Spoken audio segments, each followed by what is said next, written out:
পরশুরাম ধারাবাহিকে আজকের পর্বে দেখা যাবে কর্ণ চ্যাটার্জি স্কুলে এলে তখন লহরী কর্ণ চ্যাটার্জিকে অপমান করতে থাকে আর বলতে থাকে, আপনি কেমন মানুষ, এই এই স্কুলের মাথায় তো বসে আছেন আপনি, তবে এই স্কুলের ফাংশন থেকে একটি ছেলে কি করে নিখোঁজ হতে পারে, এটা কি আপনার দায়ভার নয়?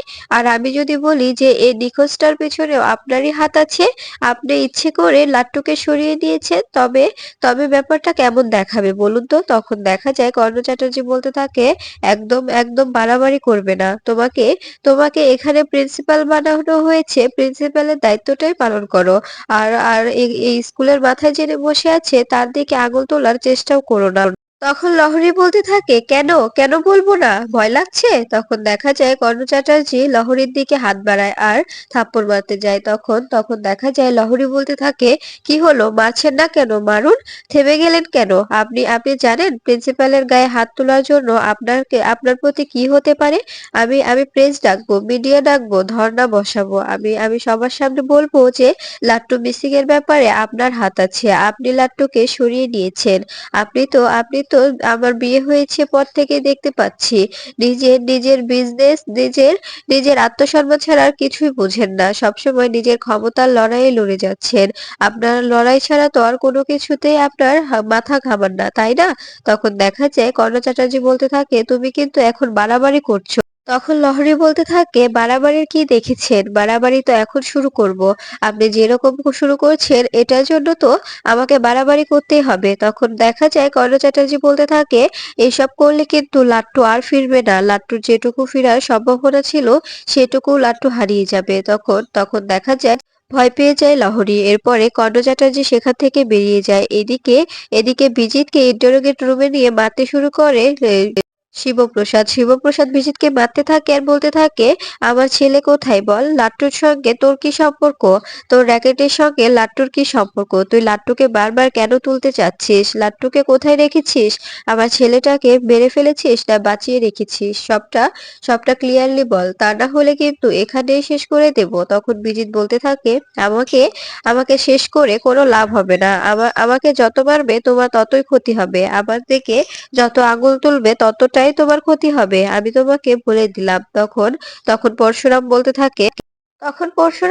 থাকে, তুই কি করবি বল, আমার ছেলেকে কোথায় রেখেছিস সে সন্ধান দে আগে, তারপরে ব্যাপারটা দেখছি তোকে কি করা যায়। তখন তখন বিজিত বলতে থাকে, আমি যেভাবে চলতে বলবো ঠিক সেভাবে চললে আমি আমি তোমার ছেলেকে ছেড়ে দেব। এরপরে দেখা যায় পরশুরাম বিজিতের মাথায় রিভলভার ধরলে বলতে থাকে, আমার গায়ে যদি একটা আঁচড়ও পড়ে তবে তোমার ছেলেকে তুমি সারা জীবনের জন্য হারিয়ে ফেলবে, আর যদি আমাকে ছেড়ে দাও তবে তুমি তোমার ছেলেকে সুস্থ অবস্থায় পেয়ে যাবে। তখন দেখা যায় লাট্টুকে ফোন করে শিবপ্রসাদের হাতে দিলে তখন লাট্টু চিৎকার করে বলতে থাকে, পা আমাকে বাঁচাও, পা আমাকে বাঁচাও, এই বললেই ফোনটা কেটে যায়। এরপরে শিবপ্রসাদ বলতে থাকে, ফোনটা কেটে গেল কেন?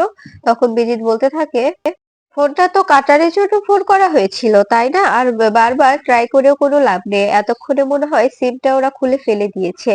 আর আমি তোমাকে বলছি, তুমি যদি আমার কথা মতো চলো, আমাকে সব জিনিসে হেল্প করো, তবে আমি তোমার ছেলেকে তোমার কাছে ফিরিয়ে দেব, তোমাকে কথা দিচ্ছি। তখন দেখা যায় শিবপ্রসাদ বলতে থাকে, তুই কি চাস, কিসের বিনিময়ে তুই আমার ছেলেকে ফিরিয়ে দিবি? তখন তখন বিজিত বলতে থাকে তখন বিজিত বলতে থাকে, আমি আমি এখান থেকে বেরিয়ে যেতে চাই, তার জন্য আমাকে একটি ফ্লাইটের টিকিট আর সে আমাকে এয়ারপোর্ট অব্দি নিজের দায়িত্বে পৌঁছে দেওয়া আর সঙ্গে টটিনিকে দেওয়া আর তোর টটিনিকে আমার হাতে তুলে দেওয়া। আর তুই এগুলো করবি, তুই আমাকে ফ্লাইটে উঠিয়ে দিবি আর তোর তোর বাড়িতে গিয়ে তোর ছেলেকে সবাই মিলে দিয়ে আসবে, এটা আমি প্রমিস করছি। তখন শিবপ্রসাদ বলতে থাকে, তুই যে প্রমিস করছিস, তুই ফিরে চলে যাওয়ার পরে যে আমার ছেলেকে আমি ফিরে পাবো তার কি গ্যারান্টি, তুই যদি চলে গিয়ে আমার ছেলেকে আর ফিরিয়ে না দিস? তখন বিজিত বলতে থাকে, আমি 2 নম্বরে ধান্দা করতে পারি কিন্তু 2 নম্বরে কথা বলি না, আমার কথার দাম আছে, আমি যে কথাটা দিই সে কথাটার দাম রাখি। তুই যদি আমাকে আমাকে বেরিয়ে যেতে দিতে পারিস তবে আমি আমি তোর ছেলেকে তোর কাছে ফিরিয়ে দেব। তখন দেখা যায় মায়া ও বলরাম বলতে থাকে, বস রাজি হয়ে যাও, তা না হলে তোমার ছেলের ব্যাপার, তোমার ছেলেকে ওরা মেরে ফেলবে, প্লিজ এখন কিছু ভাবার সময় নেই, প্লিজ রাজি হয়ে যাও।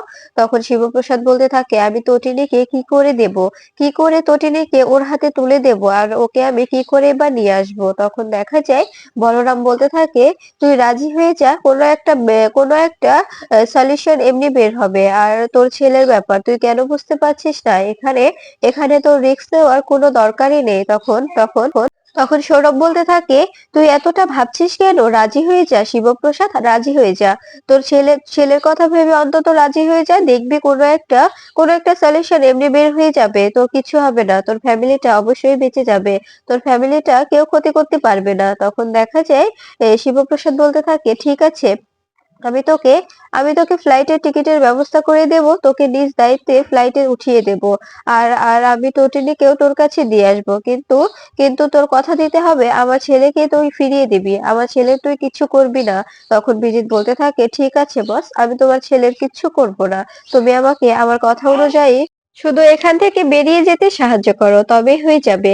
এরপরে দেখা যায় এই বলে শিবপ্রসাদ সেখান থেকে চলে যায়। তখন বিজিত বলতে থাকে, খেলাটা তো এবার জমবে তটিনী, তোমাকে আর কেউ বাঁচাতে পারবে না। এদিকে দেখা যায় তটিনী বাড়িতে বসে লাট্টুর ছবি নিয়ে বসে বসে কাঁদছে, আর লাট্টুর কথা ভাবছে, আর লাট্টু লাট্টু কি কি করতো, কি কি বলতো, সবকিছু ভাবছে। তখন তখন দেখা যায় লাট্টুর কথা মনে পড়ে আরো বেশি কাঁদতে থাকে। তখন তখন দেখা যায় পিকু এসে বলতে থাকে, মাম্মি তুমি এভাবে কাঁদছো কেন, কি হয়েছে, তুমি কি দেখছো এভাবে, তুমি কি দেখে এরকম করে কাঁদছো বলো তো। তখন দেখা যায় তটিনী বলতে থাকে, না মা, কিছু হয়নি, কেন, তুমি কোথায় যাচ্ছ এখন, তুমি একা একা এখন কোথায় যাচ্ছ। তখন দেখা যায় পিকু বলতে থাকে, আমার ড্রয়িং ক্লাস আছে, তো তাই, আমি তো বড় হয়ে গেছি, তাই আমি একাই যেতে পারবো। তখন তখন টটিনি বলতে থাকে, না মা, তুমি একা একা যাবে না, তোমার পা এসে তোমাকে নিয়ে যাবে। ঠিক তখনই শিবপ্রসাদ এসে বলতে থাকে, তুমি ড্রয়িং এ যাবে মা, আমি তোমাকে নিয়ে যাচ্ছি, আমি তোমাকে নিয়ে গিয়ে দিয়ে আসছি, আর তটিনী তুমি একটু রেডি হয়ে থেকো। তো আমি আমি পিকুকে ড্রয়িং ক্লাসে ছেড়ে দিয়ে এসে তোমাকে নিয়ে বেরোবো, তোমার চেক আপ আছে তো, আর চেক আপ সেরে সেখান থেকে আসার সময় তোমাকে একটি শাড়িও কিনে দেবো, সামনে তো শিবরাত্রির ব্রত তো পালন করতে হবে তাই না, আমি মানত করেছি যাতে আমার লাট্টু ফিরে আসে। তখন দেখা যায় যে তটিনী বলতে থাকে, ঠিক আছে, এই বলে ভিতরে চলে গেলে তখন তখন দেখা যায় শিবপ্রসাদ বলরামকে ফোন করে বলতে থাকে, আমরা আমরা শপিং এ বেরোচ্ছি, তুই কিন্তু সবকিছু রেডি রাখিস, আর একটা টিকেটের ব্যবস্থাও করিস, আর সবকিছু আমি যেভাবে বলছি সেভাবে প্ল্যান মাফিক করে রাখবি, আগামী 24 ঘন্টার মধ্যে আমার পরিবারের ভবিষ্যৎ নির্ধারিত হবে, আমার আমার আমার ছোট্ট সংসারের ভবিষ্যৎ নির্ধারিত হবে, তাই তুই সবটা কিন্তু সাবধানে করবি, মনে থাকবে। তখন বলরাম বলতে থাকে, হ্যাঁ হ্যাঁ বস, সবকিছু মনে থাকবে, তুই একদম চিন্তা করবি না, সবকিছু ঠিকঠাক ভাবেই হবে। তখন তখন দেখা যায় শিবপ্রসাদ কথা বলে ফোন কেটে দেয়, আর মনে মনে বলতে থাকে, তোকে আজকে বিজিত, তুই যে যে কথাটা ভাবছিস সেটা কিছুতেই হতে দেব না, তুই কি মনে করেছিস আমার তটিনীকে মেরে ফেলবি, কিছুতেই পারবি না। এরপরে দেখা যায় শিবপ্রসাদ পিকুকে নিয়ে বেরিয়ে পড়ে, আর রাস্তা দিয়ে হাঁটছে। তখন তখন পিকু বলতে থাকে, আচ্ছা পা, ভাইকে ফিরে আসবে না, ভাইকে ছাড়া তো আমার মোটেও ভালো লাগে না, আমরা সবকিছুতে দুজনে একসঙ্গে করতাম, কিন্তু একা একা আমার আর কিছু ভালো লাগে না, ভাইকে প্লিজ ফিরিয়ে দাও। ভাই কবে আসবে, ভাইকে কখন নিয়ে আসবে তুমি। তখন শিবপ্রসাদ বলতে থাকে, মা তুমি এতটা ভেঙে পড়ো না, তোমার ভাই অবশ্যই ফিরে আসবে, তোমার ভাইকে ফিরে আসতেই হবে। ঠিক তখনই মেনান এসে বলতে থাকে, আচ্ছা শিবুদা, শুনলাম তোমার ছেলেকে নাকি কিডন্যাপ করা হয়েছে, তোমার ছেলে বেঁচে আছে নাকি মরে গেছে, কারণ কারণ প্রতিদিন খবরে নিউজ হচ্ছে যে অনেক ছেলে মেয়ে হারিয়ে যাচ্ছে, তাদের আর কোথাও খুঁজে পাওয়া যাচ্ছে না, তারা এখন বেঁচে আছে নাকি মরে গেছে কেউ জানে না, তাই তোমাকে আমি জিজ্ঞেস করছিলাম। এই কথাটা শুনে শিবপ্রসাদ রেগে যায়, আর বলতে থাকে, আমার লাট্টুর কিছু হয়নি, আমার লাট্টু অবশ্যই ফিরে আসবে, তুমি তোমার কাজে যাও, আমাকে আমাকে আমার কাজে যেতে দাও।